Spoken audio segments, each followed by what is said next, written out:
Well, hello there. My name is Miss Beth. I'm your music teacher, and today's lesson is actually going to be an introductory lesson where I talk a little bit about myself. And, that's good because some of you don't know a thing about me other than that I teach in room 5, or I may be your new teacher, or whatever it is. And everybody has a reason for wanting to do music lessons, that's for sure. My reasons, of course, I love teaching, but I've always loved music. So when I first started teaching, I've been teaching a very long time, like I say. I was in high school, actually. I was teaching baton twirling. I started baton twirling actually when I was 5 years old. I was 5. By the time I got to high school, I'd already won several state championships and the national championship as well. So it was kind of a thing that I really did achieve that high level achievement. Back then, I know right now they still don't have baton twirling in the Olympics, but they were talking about putting it in, and I was candidate. I was one of the candidates that they were talking about having me represent the United States. It was kind of cool. But yeah, those days are long gone for Miss Beth, but that's how I started teaching. I twirled in college too, by the way. I twirled at a school called TCU, which I may be talking about here in a minute, but my teaching I've taught a long time. So that's when I first started teaching. I went through college, of course, and on the side for extra money, I taught private lessons, and that kind of leads me to you because I was doing music lessons and twirling lessons at that point. Did a little bit of music lessons in high school, but couldn't do too much of that in high school because it was against the UIL rules, and I wasn't a rule breaker. So I had to wait until I was old enough that I wouldn't get in trouble. They had some rules on that. I'm sure they still do. Anyway, I was a band director. When I went to school, of course, I went to school, TCU, here in Fort Worth. I could have gone anywhere. I had scholarship offers a lot of places because of my instrument playing. My main instrument was the flute. I started playing the flute when I was 10 years old and really enjoyed playing the flute. I enjoyed being in the band and learning songs and all that. And, auditioned for a scholarship at many schools actually, but I ended up really liking TCU. It's the hometown, and I didn't have to move away, of course, and their scholarship was the best, and their flute teacher was the coolest, so I liked her. And I learned a lot from her. When I graduated, of course, I decided, guess what? I liked school so much I stayed in school longer and I played the flute some more. My second degree is in music performance, and it's with the flute. And I play a lot of classical recitals. I used to sub with the symphony in Fort Worth. I played in the school's orchestra at school at TCU. There were competitions, the piano, not piano, but it was concerto competition. They always thought the piano players would win, and some of them might place, but guess what? Miss Beth won too. And I got to perform with the orchestra. That was pretty cool. It really, really was. I was going that route to be a symphony player in the orchestra. Can you picture that? I guess I could have done it. I was subbing and all, but there was a part of me that just really liked working with people, teaching people and showing them how to do things, because sometimes people are real exclusive and they don't want to share their secrets. I'm just the opposite. I want everybody to learn how to enjoy music, how to play music, and really my goal is always to make you the best you can be and to get you even better than I am at whatever it is, and I achieved that many times. I've had flute players make all-state band and go on and have professional careers, and kids on other instruments too, for that matter. If I'm to add up how many years I've taught now, it's been well over 40. Gosh, I've been playing the flute now 47 years. So I've been teaching a long time. I think this is year 42 if you're watching this video this year in 2024.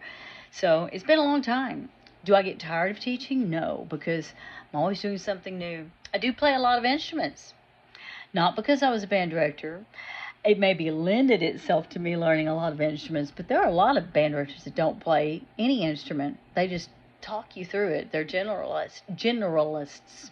Me, I decided I wanted to learn to play all the instruments. So in graduate school, I took extra classes to learn how to play every instrument in addition to the flute. So I can teach you and demonstrate any band instrument that we're going to use. Only ones I haven't played are like some of the obscure ones like English horn or something like that. But all the woodwind instruments for sure. I'm a woodwind specialist, so I can definitely demonstrate those as long as I have one in my hand. clarinet, saxophone, all the double reeds. As far as brass instruments, yes, I can play all those. Although I'm better at actually playing music, I'm better on the low brass instruments than the high brass instruments. That has to do with muscles from playing flute. Uh, they're not as tight for those smaller mouthpieces. Percussion, I'm very coordinated because of baton twirling. So I can definitely teach percussion as well. Drums, drum set, mallet percussion, I can just fly with it. The thing with you, if you decide to play some of that, is that I teach you how to read those rhythms, or we can use, word association leading into it, which I do that even with my little bitty kiddos. Apple, apple, pear, pear, or playing taco, taco, watermelon, watermelon.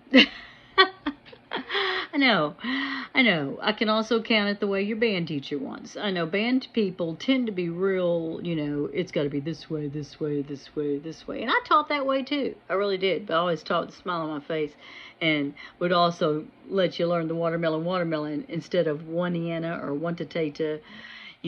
Got to do it that way too. But I also liked the fun ways. I always did. Always have been that way. That's just me.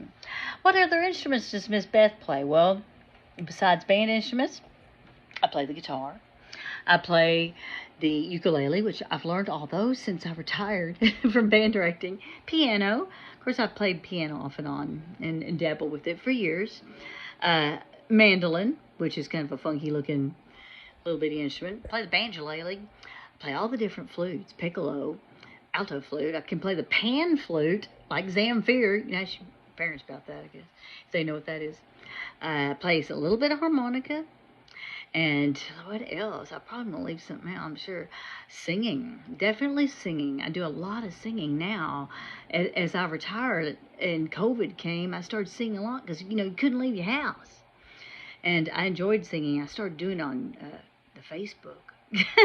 And there are groups for that. There's like these groups, quarantine, kind of groups where you sing.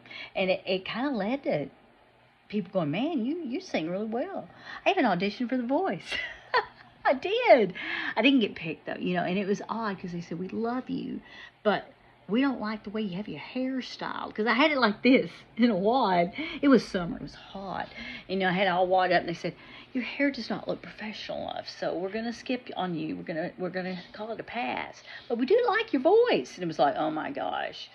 So I didn't make The Voice because of my hair. I think it was because of the gray myself. But, yeah, that was cool. But the thing about it is that people liked it. And there were a couple of people that said, you need to come sing at some of the Opry shows. And I said, oh. And they went, no.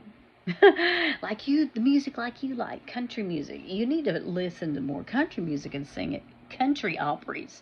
So I started finding them. And as it turned out, guess what? That's my real passion now.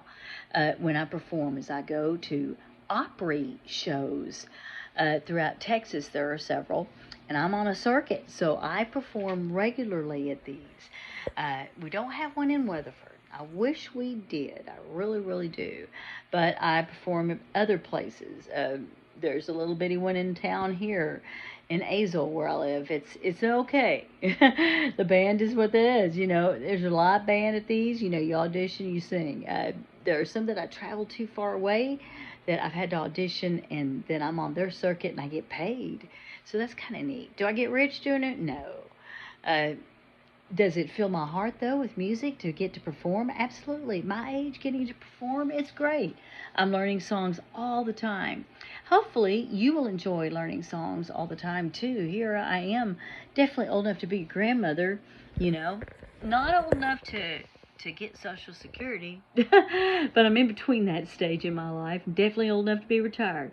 The other passion I have, fun facts about Miss Beth, is that I like cats. I have a lot of cats. I live out in the middle between Weatherford and Azle, so I have goats. I have some kittens. They were kittens. They're almost cats now. I have some chickens. And I have another side hustle besides being Miss Beth and teaching music. I am also the tamale queen in Azle. That's a whole nother gig, a whole nother series of videos on that. But yeah, I'm a cooking fool, and I make a lot of tamales. I make them every day, all different kinds, and I sell them to people. So that's kind of something fun too. I just came up with that, you know, it's towards the end of my retirement. I was always a really good cook. I was like, I want to learn to make tamales, and I started working on it and making them, and over the years, and I'm constantly improving that recipe. Just like music, I'm constantly improving. Hey, hopefully you'll enjoy constantly improving your music as you and I begin your musical journey, or we continue it together. Have a wonderful day.